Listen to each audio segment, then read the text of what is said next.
The grand chamber of the Galactic Council had never been so quiet. 27 of the most advanced species in known space sat in stunned silence as they watched the holographic projection showing the approaching quantum singularity storm. The massive purple-black maelstrom twisted through space, consuming everything in its path and leaving behind nothing but quantum-shredded debris.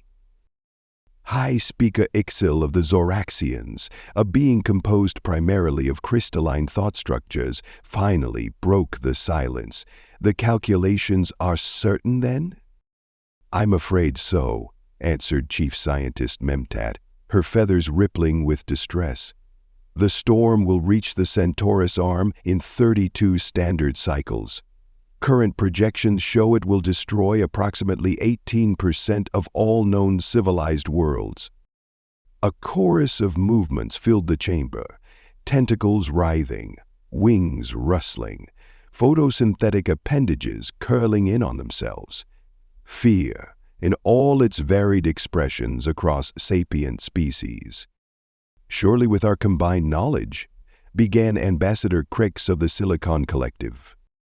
"We've tried." Memtat's feathers flashed red with frustration. The Zoraxans attempted to communicate with it on a quantum level. The Silicon Collective tried to compute it out of existence. The Hydrospherians attempted to phase-shift it into another dimension. Nothing works. "There is one option we haven't considered," said Grand Arbiter Yix. The ancient energy being's voice was barely a whisper, yet it carried to every corner of the chamber. The new species, the ones from the gravity well. "The humans?" Ix's crystalline structure flickered with disbelief. "They barely have faster-than-light travel. They still use biological neurons for computation." "They also," Yix continued, "demonstrated remarkable ability to solve problems that our more sophisticated approaches cannot address." "You can't be serious." Crix's silicon matrices pulsed with electromagnetic incredulity. "They're primitives. Half their world still burns fossilized organic matter for energy." "They are also," Memtat interjected, her feathers showing the distinctive pattern of scientific curiosity, "the only species we've encountered who developed spaceflight without solving their planetary unified field equations first. They literally brute forced their way into space using controlled explosions." The chamber erupted in overlapping voices, each species contributing to the chaos in their own unique way. Yix let them continue for exactly 7.3 seconds before raising all 4 of their energy tendrils. The chamber fell silent once again. "We have nothing to lose by consulting them," Yix said, "and everything to lose by not trying." The human delegation was not what the council expected. They'd anticipated military leaders, or at least government officials. Instead, they got Dr. Dolly Fritz, a quantum physicist who wore roller skates everywhere because she claimed they helped her think. Dr. James Call Me Jimmy Williams, a surfing enthusiast with 3 PhDs and a habit of solving complex equations by drawing them in beach sand. And Dr. Kimberly Washington, whose primary qualifications seemed to be thinking way, way outside the box, whatever that meant. The humans' first questions were dubious, concerning, "So this quantum storm thing," Jimmy asked, sketching something in a paper notebook, "in this age, what's its wave function look like?"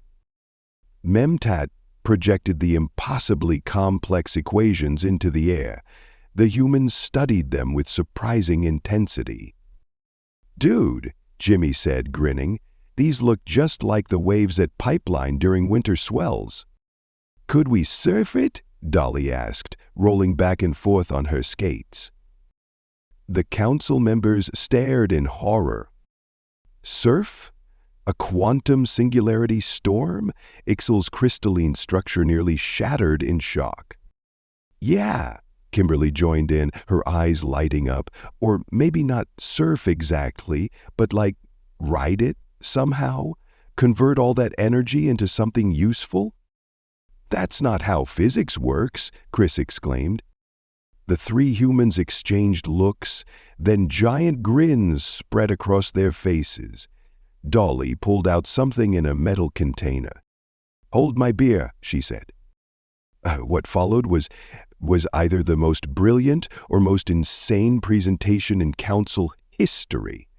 The humans proposed a system of quantum wave riders, massive machines that would essentially surf the quantum fluctuations, converting the destructive energy into usable power. They wanted to turn the apocalypse into the galaxy's biggest power plant. "It's like a perpetual motion machine," Dolly explained, skating in excited circles. "Except it actually works because we're harvesting energy from quantum space-time distortions."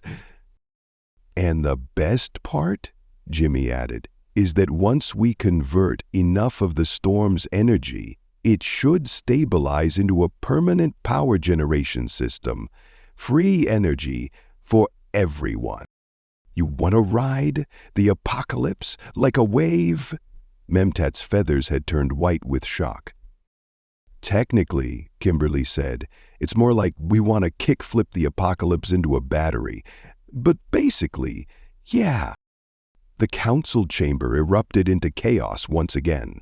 But beneath the outcry, Grand Arbiter Yix noticed something interesting. For the first time since the storm was detected, they felt something they hadn't expected to feel again. Even if it came with the terrifying realization that they were putting the fate of the galaxy in the hands of beings crazy enough to think they could surf the quantum apocalypse. "The humans," EX whispered to themselves, "did what?"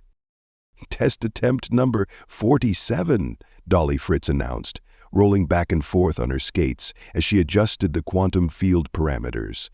The entire council observation chamber tensed collectively, those members who had physical bodies to tense anyway. The test chamber below contained their latest prototype, a sleek, surfboard-shaped device about the size of a small starship, covered in what appeared to be solar panels, designed by someone who'd had too much caffeine and a philosophical disagreement with Euclidean geometry. "Activating quantum field in 3, 2, 1.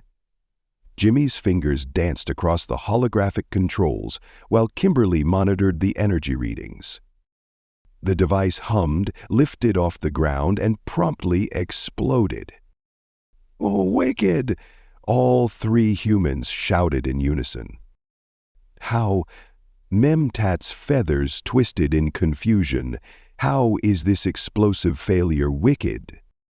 "Did you see that energy conversion spike before it blew?" Dolly asked, practically vibrating with excitement. "We're getting closer. The quantum field held for almost 3 seconds this time." "And the explosion was symmetrical," Jimmy added, already sketching new equations. "That means our wave theory is solid. We just need to adjust the—" What if we, add a tail fin?" interrupted a new voice. The council members turned to see a young human female standing in the doorway, holding what appeared to be a primitive transportation device with wheels. "Kelly," Kimberly beamed. "Everyone, this is my little sister. She's a professional skateboarder." "Of what?" Ixel asked. "I ride a board with wheels and do tricks," Kelly explained, demonstrating by somehow making her wheeled board flip beneath her feet. "But check it. You're trying to ride quantum waves, right? Every good board needs fins for stability and steering." The scientists stared at her, then at each other. Actually brilliant," Dolly said, skating over to the design console. "If we modify the quantum field generators to act as stabilizers, and reshape the energy collection arrays like a thruster array, Jimmy continued. Holy crap, Kimberly breathed. We could totally quantum kickflip this thing. The council members watched in mounting horror as the humans incorporated advice from a skateboarder into their galaxy-saving device. Even more horrifying, it started working. 28 test attempts later, they were ready. They had to be.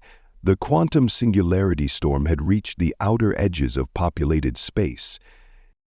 The quantum surfer fleet hung in space before the approaching maelstrom, 10,000 devices, each one looking like the unholy offspring of a solar sail and a skateboard, crewed by the bravest or craziest pilots from across human space.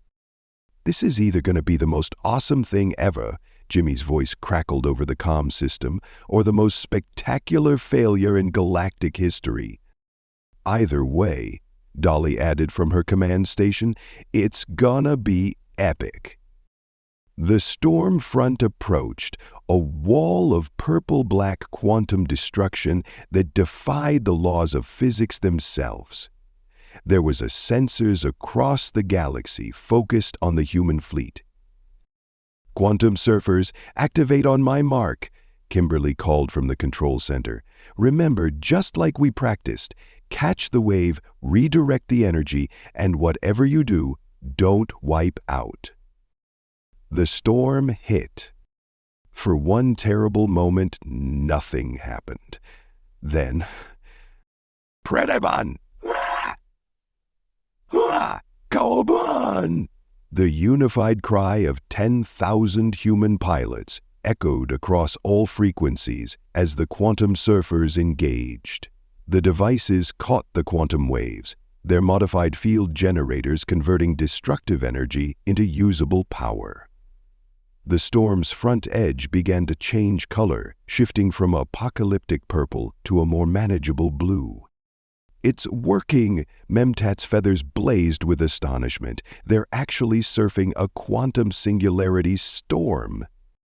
Energy conversion at 60% and rising, Dolly reported, somehow managing to skate in zero gravity. The collection grid is stable. Dude, Kelly's voice cut in from her position as lead quantum surfer. Watch this. To the collective gasp of every alien observer, Kelly's quantum surfer shot up the face of a quantum wave, flipped completely over, and landed back in formation. The maneuver somehow increased her device's energy conversion efficiency by 12%. Did that human just perform a recreational stunt maneuver with a device designed to save the galaxy? Ixel asked weakly. Yeah, that's kind of our thing, Kimberly replied with a grin. One standard month later, the Galactic Council reconvened. The quantum singularity storm had been completely converted into the galaxy's largest power generation system, providing free energy to any civilization that wanted it. The humans had already organized 3 quantum surfing competitions and were taking bets on who could perform the most radical tricks. In recognition of their service to the galaxy, High Speaker Ixel announced, we hereby elevate humanity to full council status, with all attendant privileges and responsibilities. Sweet, Dolly responded, skating circles around the council podium. Does this mean you'll help us test our new theory? What? What new theory? Memtat asked, feathers already beginning to fade to worried white. Jimmy grinned and pulled up a hologram of a black hole. We figured since quantum surfing worked so well, maybe we could try the same thing with gravitational waves. There's this sick-looking black hole in the Carina sector. The council chamber fell silent once again, broken only by Grand Arbiter Yik's now familiar whisper. The humans did what? And that's how humanity solved its first galactic crisis, invented a new extreme sport, and gave the Galactic Council collective anxiety about what they might try next. Because sometimes the best solution isn't the most elegant or sophisticated. Sometimes you just need to be crazy enough to try surfing the apocalypse. As for the black hole surfing project, well, that's another story entirely. Thank you so much for listening to this story. I hope you enjoyed it a lot. If you did, please be sure to give it a like. Feel free to comment and share this story too. It helps the channel grow. Let's make this channel huge together.